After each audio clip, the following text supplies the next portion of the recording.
Homage to the Buddha, the Dhamma, and the Sangha. This morning I went to the hospital with the Karaṇīyametta. We went to the emergency department quite early, and it wasn't life-threatening, but it was serious.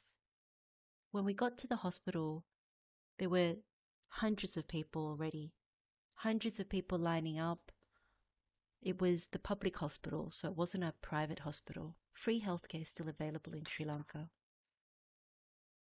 All the way through I noticed there was Indriya Saṁvara, so I noticed that there was sense restraint.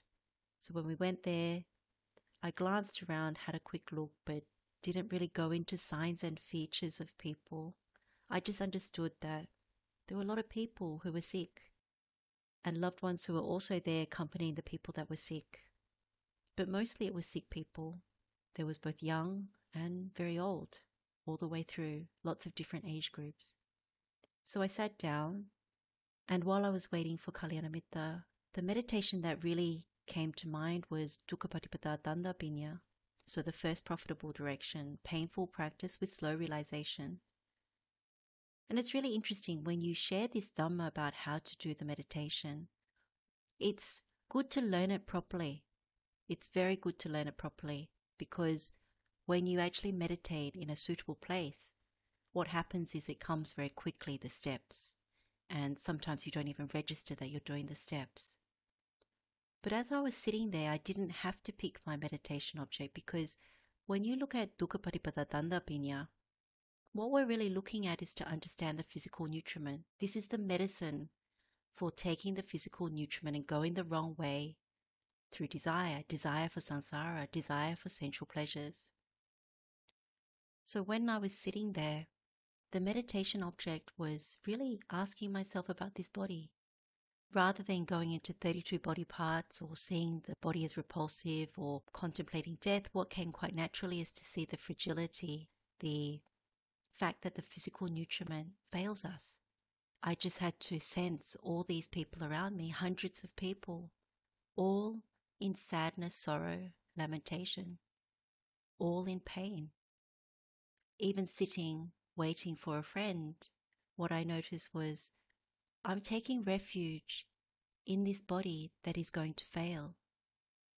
We have this idea in our minds that going to the doctor, going to the hospital may not happen that often. Or we may think we may never need to go to the hospital or things like that. But when you look at people around you, you realize actually we're all on the slow train, some of us the fast train, to the hospital. This body that we take refuge in is subject to sickness. It truly is. And so that's the meditation object that I started with, to really see clearly that this physical nutriment, it's frail, it's valuable, it can get sick, it certainly ages, and it will die. And that particular meditation was very, very strong. The mind got very, very concentrated, and then it was very natural to see the arising of it. What is it that makes the body arise? It's abhinandati, abhivadati, ajosayatitati. So I took delight, welcomed or expressed, and remained holding. And so that's how I birthed this body. It followed that sequence. So when I understood in the meditation that this is not something to take refuge in, then what I saw was I need to nabhinandati, nabhivadati, najosayatitati, not take delight, not welcome or express it, not remain holding. And it was very, very true in that moment, because I could see all my brothers and sisters at the hospital having this body that is subject to fail, subject to aging, subject to sickness, subject to death. And so when you cut off this craving for this body, then you cut off taking delight in it, clinging to it. You cut off wanting to come to exist, and therefore you cut off wanting to birth another body. When you cut that off, there is no more aging and death, and there's no more the whole mess of suffering. What naturally happens is you want to protect that truth that comes up in the meditation. And the meditation gets far more concentrated. even in that setting, the mind got very, very peaceful, very, very peaceful. And when it got peaceful, it wanted to protect. So it's very simple. It simply said, I don't want to have any thoughts that say, I want another body to experience pleasure, or what's the point of having ill will towards anybody or cruelty? We're all in the same boat. Therefore, let me protect the mind. And so with that, then you really look at the first noble truth of suffering. This birth is suffering.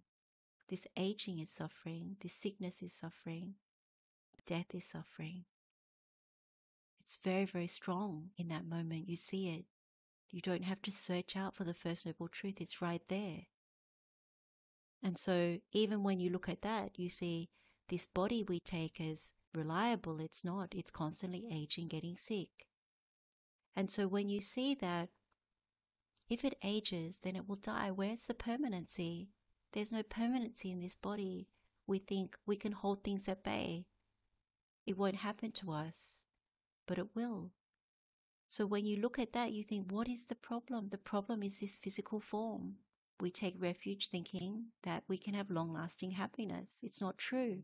It always results in dukkha. That's the predicament for all of us. That's the first noble truth.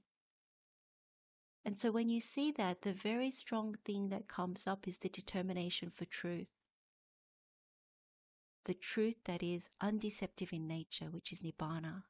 You don't want to fall for anything that is deceptive, such as this body and what this body is tied to, seeing something as beauty when it actually really isn't. Sitting in the hospital, it really isn't.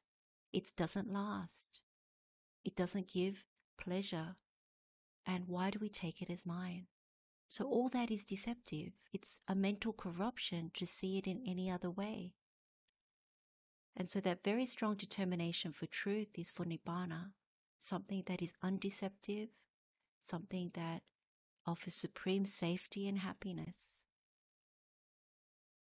And so then you go into very, very strong chanda samadhi. And so this is the concentration due to desire for Nibbāna. With this concentration, you ask yourself, are the enemies of chanda samadhi there? Is there a bija? And really in that moment when you ask that question, there is no covetousness. Why would I covet anybody else's body? Anybody else's situation? Because whether you're at the hospital or not at the hospital, whether you're at the start of your life, the middle of your life, or the end of your life, the predicament is the same. And so if there's no covetousness, there's no sadness. That's the other enemy of chanda samadhi, because you realize the truth. And so the sense restraint becomes stronger because you realize, I don't want to do anything that makes the mind corrupt again. You want to stay with this very strong truth about Nibbāna, that it's undeceptive. It gets you out of the whole mass of suffering. The highest truth is nābhinandati, nābhiwadati, najosayatitati. You don't want consciousness to misapprehend form and to rest on form. You understand it for what it really is. It's death-bound. And so with that wisdom, you realize you don't want to belong to any other groups. You don't want to take anything as me and mine. You give up any families or groups, anything like that, coming back into the world for these things. You spread metta to all the people in the hospital, all the people who are suffering, all the people who lament because the body is failing and wondering why, hoping for something to save them in the world. But it doesn't matter how much money you throw at the illness, this body is of the nature to sicken and then ultimately die. It's so liberating simply to know the truth. It's so peaceful, there's no wanting. So you spread metta to people in the hospital, you spread metta to the people in the city, you spread metta outwards to all the living beings, the animals, the insects, the seen and unseen, those near and far away, to different countries, to different planets, to all the beings in the Deva realms, the Brahma realms, the pure abodes, formless, then to the lower realms, the Asuras, the hungry ghosts, the rest of the animal kingdom, the hell realms. So you include all realms of existence. You wish everyone to be free from suffering, to find ultimate safety, ultimate happiness. And then you check, is there any other anger that still remains? You realize there's nothing to be angry about. This predicament is set this way. What is there to be angry about? You check if there's any more ill will, any perceptions of ill will. You realize there's nothing there. You don't even need to think about wisdom. You just realize you bear no ill will to anyone. All you have is metta, immeasurable metta.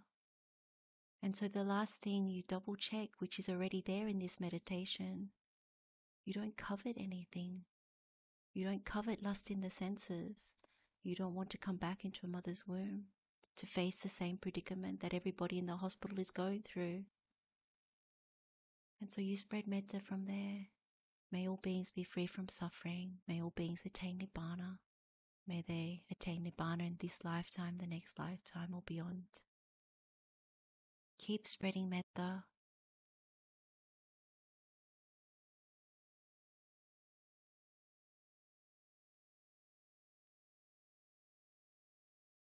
When there is a very strong understanding that this physical nutriment, this body, is subject to aging, therefore it has to die, then you ask the question, is there really permanency? Why do we assign this permanency to even this self? And so the question really comes up with strong understanding that if we take the physical nutriment the wrong way, that's the problem. So if you spread metta, understanding that it's truly impermanent, there's no refuge in this body, there's no refuge in creating another body. All we can expect is with birth, aging, sickness, death, pain, sadness, sorrow, lamentation, despair, separation from what is pleasing, union with what is displeasing, not getting what we want. So if we don't take refuge in the physical nutriment at all, and we understand this Dhamma with wisdom, then we can reach immeasurable equanimity, upekkhā appamāna. And what we do when we add the impermanency, the wisdom of understanding impermanency, that this physical nutriment does not last, and we add this to our metta practice, then we also reach metta ceto vimukti, liberation of mind due to metta.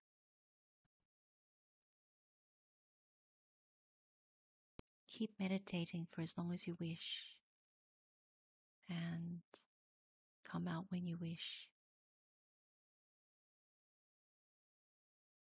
We share the merit with all sentient beings. May all beings be happy and well. May all beings be free from suffering. Blessings of the Triple Gem. Wishing you well. Theruwan saranai.